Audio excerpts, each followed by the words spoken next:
Hello' friends, সকলোকে শুভজিকাটা চেনেলত স্বাগতম জনাইছোঁ আৰু খুবেই ইম্পৰ্টেণ্ট ভিডিঅ' লৈছোঁ। যিসকল কেণ্ডিডেটে SSC MTSত এপ্লাই কৰিম বুলি ভাবিছে তেখেতসকলৰ বাবে এই ন'টিচখন মই ধুনীয়াকৈ ক'ত কেনেকৈ ডাউনলোড কৰিব পাৰি আৰু কি এলিজিবিলিটি লাগিব, কিমান প'ষ্ট সবিশেষ সেইটো ভিডিঅ'ত গম পাবা। সেইটো কাৰণে স্কিপ নকৰাকৈ চাই থাকা।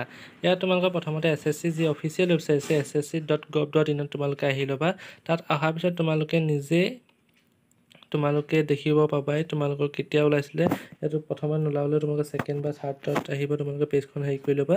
তাত তোমালোকৰ লিখা থাকিব ন'টিচসমূহৰ ভিতৰত তোমালোকে দেখিছা। ইয়াত তোমালোকৰ MTS non technical and staff havildar CBIC and CBN বুলি লিখা থাকিব। তাত তোমালোকে ইয়াত য'ত PDF আছে সেই PDFত তোমালোকে ক্লিক কৰি PDFটো ডাউনলোড কৰি দিবা। মই দেখাই গৈছোঁ, তোমালোকে চাই যোৱা।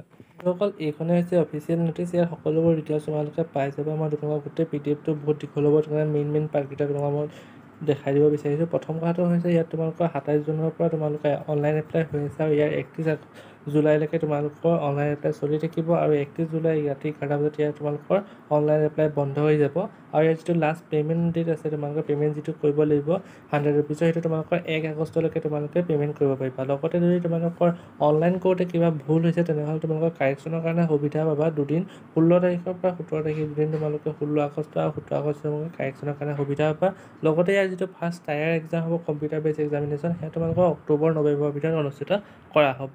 তাৰপিছত অলপ তললৈ স্ক্ৰল ডাউন কৰি তোমালোকে ইয়াত ভেকেঞ্চি কিমান আছে সেয়া গম পাবা। তোমালোকৰ MTSত তোমালোকৰ ভেকেঞ্চি আছে প্ৰায় 4,887টা আছে আৰু হাবিলদাৰত তোমালোকৰ আছে 3,439টাত, মানে 8,000+ তোমালোকৰ ভেকেঞ্চি তোমালোকে দেখিবলৈ পাবা।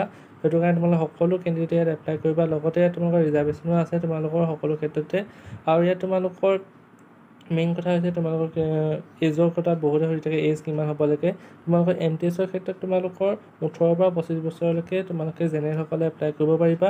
আৰু যিটো হাবিলদাৰ ক্ষেত্ৰত আহিছে সেইটো 18 পৰা 27 বছৰলৈকে এপ্লাই কৰিব পাৰিবা। লগতে তোমালোকে দেখিছা এজ ৰেজিষ্ট্ৰেশ্যন পাই যাব 5 বছৰ, SC ST সকলে, OBC সকলে 3 বছৰ, PWBD সকলে আনি যাব 10 বছৰ পাই যাব, OBC সকলে 13 বছৰ পাই যাব। তেনেকৈ তোমালোকৰ সকলো আছে, ভিডিঅ'টো প'ষ্ট কৰি চাই ল'বা।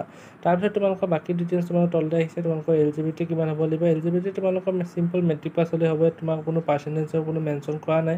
তোমালোকক মই দেখাইছোঁ, PDFটো বহুত দীঘল হয়, সেইটো কাৰণে তোমালোকক মই স্ক্ৰল ডাউন পটাপট কৰি দিছোঁ, তোমালোকে নিজেও ডাউনলোড কৰি চাব পাৰিবা।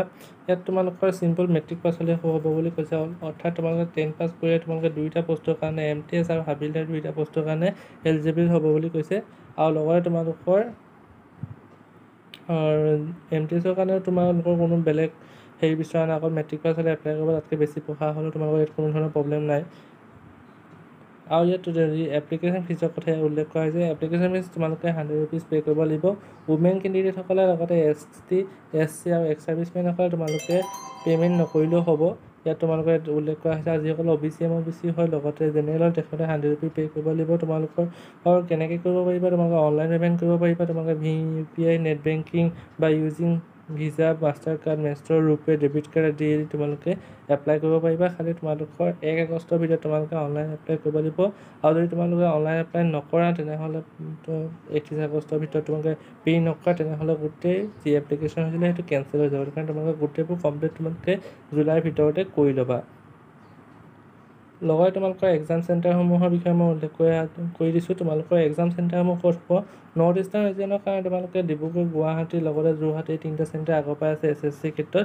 সেই 3টাৰ ভিতৰত যদি তোমালোকৰ যিটো চেণ্টাৰ ওচৰ হয় সেই চেণ্টাৰত তোমালোকে চইচ কৰিবা। যেতিয়া এপ্লাই কৰিবা সেই 3টাৰ ভিতৰত তোমালোকে চইচ কৰিবা যিটো তোমালোকৰ ঘৰৰ ওচৰত হয়। বন্ধুসকল, চিলেবাছখন হৈছে এয়া। তোমালোকে দেখিব পাইছে যে ছিজন 1 ছিজন 2ত ভাগ কৰি থোৱা আছে। য'ত নিউমেৰিকেল এণ্ড মেথমেটিকেল এবিলিটিত তোমালোকৰ 20টা কুৱেশ্যন সোধা হ'ব আৰু 60 মাৰ্কছ তোমালোকৰ মেক্সিমাম থাকিব। ঠিক তেনেকৈ তোমালোকৰ ৰিজনিং এবিলিটি এণ্ড তাত তোমালোকৰ 20টা কুৱেশ্যন থাকিব আৰু 60 মাৰ্কছ থাকিব মেক্সিমাম। ঠিক তেনেকৈ তোমালোকৰ জেনেৰেল এৱেৰনেছ আৰু ইংলিছত তোমালোকৰ 25টা কুৱেশ্যন সোধা হ'ব আৰু 75 মাৰ্কছৰ থাকিব। তো তোমালোকৰ কম্পিউটাৰ বেছ এক্সামত তোমালোকৰ এনেকুৱা হ'ব। তাৰপিছত তোমালোকৰ যি নেক্সট তোমালোকে ধুনীয়াকৈ দিয়া আছে ক'ত কি আহিব, জেনেৰেল এৱেৰনেছত কি আহিব পাৰে। আৰু লগতে তোমালোকৰ যিসকলে MTSৰ উপৰিও তোমালোকে হাবিলদাৰতো এপ্লাই কৰিবা তেখেতসকলৰ তেনেই ইজি ফিজিকেল টাস্ক এটা হ'ব, য'ত তোমালোকে খোজকাঢ়িব লাগিব, মাত্ৰ খোজকাঢ়িব লাগিব 1600 মিটাৰ 15 মিনিটত। এইটো তোমালোকে সাধাৰণতে নৰ্মেলি চবেই পাৰিব। 15 মিনিটত তোমালোকে 1.5 কিলোমিটাৰ খোজকাঢ়িব লাগিব মেল কেণ্ডিডেটসকলে, আৰু ফিমেলসকলে 1 কিলোমিটাৰ খোজকাঢ়িব লাগে মাত্ৰ 20 মিনিটত। তোমালোকে সেইটো কাৰণে আৰামত তোমালোকে ফিজিকেলটো পাছ কৰা হ'ব, সেইটো কাৰণে চিন্তা কৰিব নালাগে। লগতে তোমালোকে হাইট আৰু চেষ্টৰ কথাও দিয়া হৈছে, ক'ত কিমান থাকিব লাগিব, ৱেইট কিমান থাকিব লাগিব সেয়া লিখা আছে। তোমালোকে চাই ল'বা নিজে এবাৰ PDF-টো ডাউনলোড কৰি। আৰু ভিডিঅ'টো ইমানে আছিল, যদি চাই ভাল পাইছা লাইক কমেণ্ট শ্বেয়াৰ কৰি দিবলৈ পাহৰি নাযাবা। আজিলৈ আহিছোঁ, ধন্যবাদ।